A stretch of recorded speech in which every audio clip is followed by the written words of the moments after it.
Mic, check 1 2. It's the Y2K Collector. And would you believe that today marks 5 years since the global pandemic was first declared? It's crazy to think that 5 years has passed that quickly. And I want to say two things. First off, I want to say shout out to all of these subscribers, especially the day one subscribers. Those of you who subscribed to my channel back in 2020 when we were all going through one of the worst times in our lives. I want to give a huge shout out to you folks because you all have been here. You were with me when it was just like literally 10 of us here on this channel, and we have grown since then a lot. You all have come along with me on this collecting journey for over 5 years. And believe it or not, say what you want, video games helped a lot of us get through that time. Video games were a huge part of the reason that some of us didn't lose our minds. Video games kept us entertained. Video games allowed us to have that warm, fuzzy feeling of nostalgia during days where we could not go outside, during days when we were quarantined, during days when we were on lockdown, and the virus was just literally killing all forms of social life. So I want to say a huge shout out to all of you who have been here during that time. I want to really quickly go through some of the games that I played during the start of that time.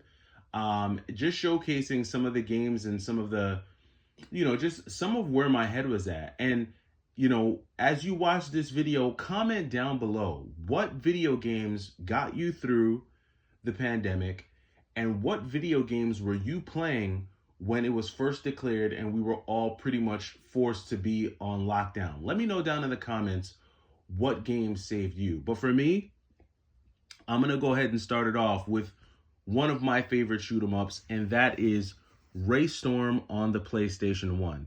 Now, I've said it many times before, but this video game was a huge, right? I played this game a lot, and you would think with the amount of hours I put into RayStorm that I would have beaten it. I still have not beaten RayStorm. It gets really difficult towards the end. But the music in this game was really what I appreciated the most. And on all of my edited videos, if you're wondering what the outro music is on all of my edited videos, it's actually level 2 in RayStorm. That's one of my favorite shoot 'em up songs of all time. I want to say the only other shoot 'em up game that has music that I like better than RayStorm just might be Battle Garaga. But that's a big part of the reason why I use that song for the outro on all my edited videos, because that song means a lot to me, because this is the game that I played a lot during the start of the pandemic. So huge shout out to Working Designs. Huge shout out to all the shoot 'em up lovers out there. RayStorm was one of the games that really just helped me get through.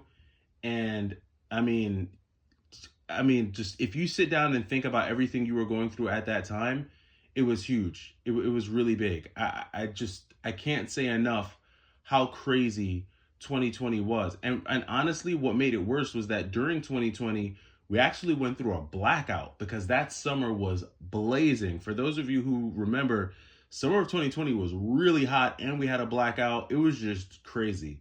Had to get a generator, the whole 9 yards. It was crazy.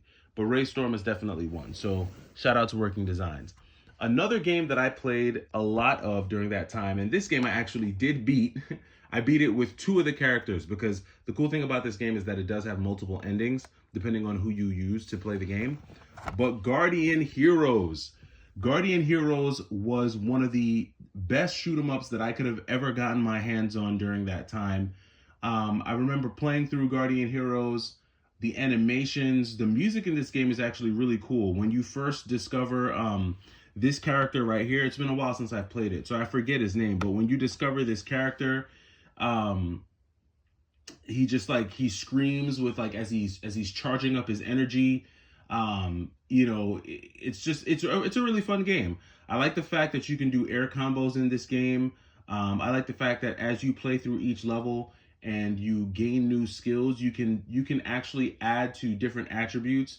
You have like strength, speed, intelligence, different things like that that you can. It has like a little bit of an RPG element to it as well. So this game was really cool. I can't remember how many characters you could choose from, but there's at least 5 or so characters that you can choose from to play through this game. It's been a while since I've beaten it.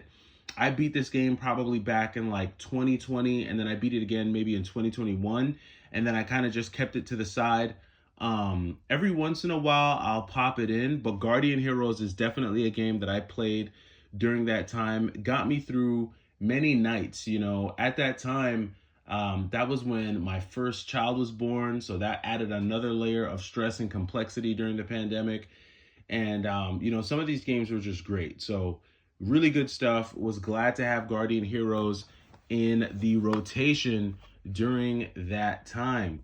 So another game that I played a lot of, this one I did not beat. So right now we're 2-1. 2 games I didn't beat, 1 game I did beat, is Castlevania Symphony of the Night. Now, I did play a good amount of Castlevania Symphony of the Night. I want to say I probably played through around 35% of this game, and then I just started playing other games at that time. During this time was when I really started working on my PlayStation 1 collection, and I started adding a good amount of games to my PlayStation 1 collection. There was a point where I had like 200 PlayStation 1 games, and I was playing all types of stuff on the PlayStation 1. I was just really like reliving that PS1 nostalgia during that time. And Castlevania, again, the music in this game, second to none. The voiceovers in this game, really great stuff. Just a really well done game. I understand why Castlevania Symphony of the Night has helped to define an entire genre of video games, that being the Metroidvania style, right? It shares that that spotlight with, of course, Super Metroid. These 2 games together help to coin the Metroidvania genre. And anytime you play a game that has multiple levels in it and platforming and things like that and side scrolling, these 2 games help to establish that. So definitely was a really great time for me playing Castlevania. Never got to beat it, but definitely had a great time with it during the early days and early stages of the pandemic. So definitely one that I played a lot of. And then this next game, this is a game I actually did beat. Now, I put a lot of hours into this game. Well, maybe not a lot. I would say I probably put like 60 hours into this game, maybe, is how long it took me to beat it. I could probably pop it back into the Dreamcast and just see, or maybe check the VMU to see how much time it actually took me to beat. But Grandia 2 was definitely a game that I played a ton of back in 2020.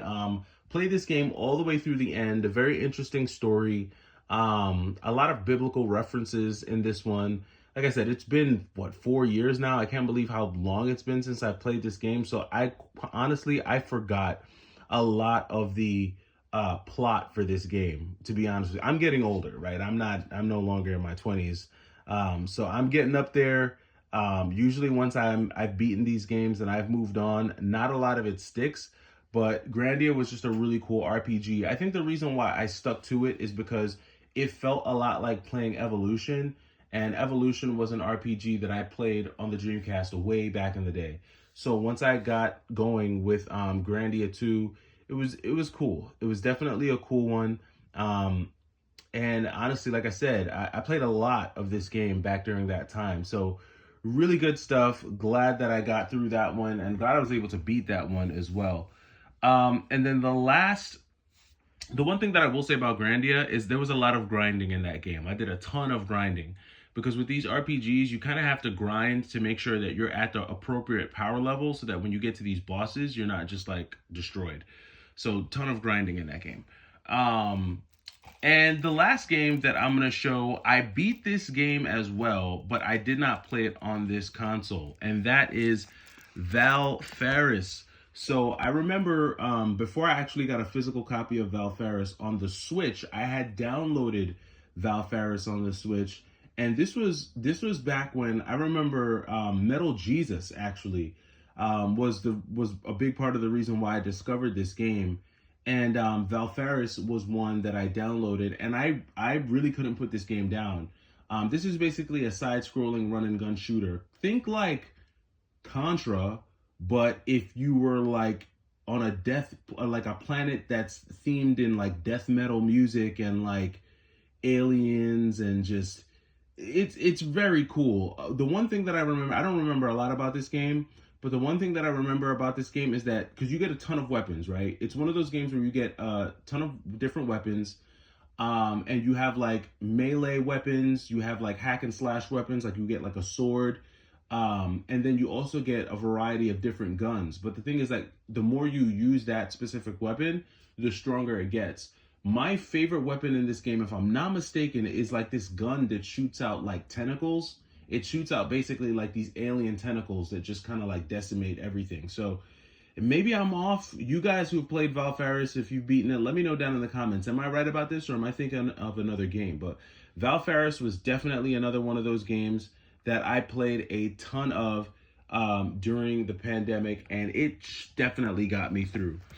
There's a ton of honorable mentions, and I'll go through them here. Another one of the games that I played a lot and I beat was Gris or Gree on the Nintendo Switch. That was a game that I played through and beat that game. That was a very calming and relaxing game. If you want a game that just relaxes you, like completely mellows you out, Gris is a game that I would play. If a lot of like old school gamers might be like, come on, what's this soft crap you're telling me to play? But honestly, if you can appreciate art and if you like music, you will definitely appreciate Gris or Gree, however you say it. And it is a very great game. That one I remember. That game is basically about like it's basically about a girl who's dealing with like inner pain, and like she sings. It's basically like a puzzle platformer. You don't have a health meter really or anything like that. You just basically have to sing to unlock different colors in each level. And as you go throughout the game, you're unlocking different colors and different, you just got to play it. It's a very mind-bending type of artistic musical puzzle platforming game. Very good game. So that one was a good one. Another game that I played, which has to get an honorable mention, Katana Zero. Man, I've mentioned that game on this channel before. That was another game that I beat. You gotta play Katana Zero. It's an awesome game. It's like Butterfly Effect meets like The Matrix. You know what it reminds me a lot of? It reminds me of The Matrix 4. That's what Katana Zero. If you've seen the last Matrix that they came out with Keanu Reeves and I forget her name, Trinity. I can't remember what her name is in real life. But if you play Katana Zero, it reminds me a lot. Actually, as a matter of fact, when I saw The Matrix 4, it really reminded me of Katana Zero. Like, so that's the best way for me to describe Katana Zero. It's just basically one of those games where every time you get killed in that game, it rewinds. You rewind back to the point where you got killed, and you have the ability to basically slow down time using this drug that the main character becomes addicted to. And he has a therapist, and it has like multiple endings depending on how you beat the game. It's very trippy game. But Katana Zero, I had a blast with it as well. There's a couple other games that I could give some honorable mentions to. A bunch of games that I had downloaded and played through, but I just remembered, at that time I was getting through playing a lot of Switch stuff. Of course, I got to give a huge shout out, of course, to Mario Kart 8 Deluxe. I played a lot of that online, played a ton of that because, we couldn't go anywhere, right, during the pandemic. So I played a lot of that online, played a lot of my friends in Mario Kart 8 Deluxe. And then, of course, Super Smash Bros. Brawl. I played a ton of Super Smash Bros. Brawl online. I remember I would just get because you gotta remember, it's the pandemic, everything's on lockdown, there's really nowhere to go. So like on weekends, I would stay up at night just challenging people from around the world all night long. I mean, at one point I was getting darn near good in Smash Bros. Like not quite tournament level, but I was a tough guy to beat, especially when I was using Game & Watch. So just good times, man. 2020 was a very sad time. It was a very dark time, but thanks to video games, I was able to make it through. Some physical games got me through. Some downloadable games got me through. And I'm just glad we're past it. I'm glad we're so far past it. We're a full half decade past that, and so much has changed, and so many people have gotten through and are thriving and are doing different things. But let me know. Let me know down in the comments what games got you through the pandemic. I'm interested. I want to know. But that does it for me. It's the Y2K Collector. Hopefully you had a great day. I'll catch you in the next video. Take it easy.